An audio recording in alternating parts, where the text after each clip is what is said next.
Big Squid Studios. Welcome! It's time for another video. It's been a while. It's time for the third terrain video. Here it is. Not a lot has happened, sadly, but it'll be cool. I did add all this stuff though. So what I've started doing now is really shaping the foam to just give it a more rock-like structure, right? I've added little fiddly bits all around because I find you gotta have, this is my personal opinion here. What I've found with terrain, since it's for miniatures, you gotta have miniature stuff too. So you have a good looking terrain piece, I think, will consist of large pieces that go all the way down to minute little details that are in scale with the miniature. So I can't just leave it at this, right? There's not enough small fine detail yet, but I'm going to show you what I'm going to do at this point before I add all the fine detail. So here we've picked this up. It is a heat gun, very helpful. It has two settings. Can we see that? Can't see that. Trust me, it has two settings. Off. Oh, I guess that's three. Low and high. We're counting off as a setting. This thing gets really hot and it blasts with heat. This is great. A great tool for sculpting and shaping foam. You want to use a well ventilated area, right? So you don't die from the fumes. So we're going to start with the low setting here, just to kind of see what that does. Can you see that? I don't know if you can see that very well on the video. It's not doing a whole lot, but it starts to just warp it. You know, the longer you hold it on that area, the crazier you'll get. I don't think you can even see that. Maybe you can see this one better. There we go. See that? Any cuts that you've made in the foam will start to be exaggerated, right? And expand as you use this heat gun. You can do really cool just warping stuff. Let's do some up here. It'd be great on this arch here, right? And it's just warping in. Delicious. Great way to get a really cool effect.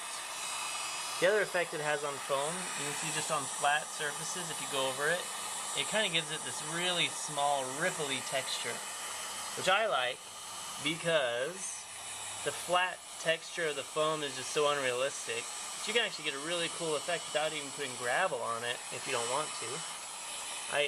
In the end, I still will. I'll put some gravel and texture on there. But even without it, you can get a cool look, right? It's all kind of bumpy now, which I bet you can't see it all. But it's there. Trust me, it's there. You know, let me show you a more exaggerated example. Something I don't care about. So we're going to put this piece of foam down, okay? There's a low setting, which probably isn't going to do much. You can see, it's starting to bend it a little bit. There we go, but if you put on the high setting, kablamo! Right? Boosh! Skadoosh! Crazy cool. You see that? So, if I had made like a cut of some kind, right? Where's my X-Acto knife? Here it is. Okay. Hi, I'm still here. If I had made a cut in the foam like this, right? Just a cut with an X-Acto knife, and then I use the heat gun, you'll see. Woo, it's starting to split that area. Right? That's pretty cool. So you can do stuff like that. You can do cool effects with it. Anyway, that's the heat gun. Very useful tool. So what we'll be doing next is using the heat gun all over all this. Let's just do a little bit while we're talking. So using the heat gun to kind of start to shape and texture this. You know what, I'm going to turn it up high and kind of back up so I don't do too much, so I can get it done quicker. And then hopefully that'll start to give all this foam a much more organic look, right? It'll look like something more real and natural and not just shaped weird foam that doesn't mean anything. This is also great for making craters, like I was showing you. You can do this, right? And just focus it on there. Bam! Crater. See that? Indent. Down here. Oh yeah. I like it.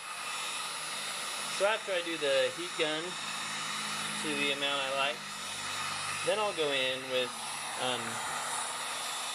some fine gravel, you know. Not fine actually, I'll use some larger rocks and add some fine, you know, detail rocks throughout, especially, you know, in these areas where it would naturally start to collect. So I'll do that, and then from that point, what I've done is got a box of this, right? We got this box of popsicle sticks. First I'm going to make a bird cage out of it for my bird. And I'm going to make a bird cage for my mom as well. I think my wife wanted one, so I'll make one for her. Then with whatever I've left, I'm going to make the remnants of a mining operation thing here. So some catwalks and stuff.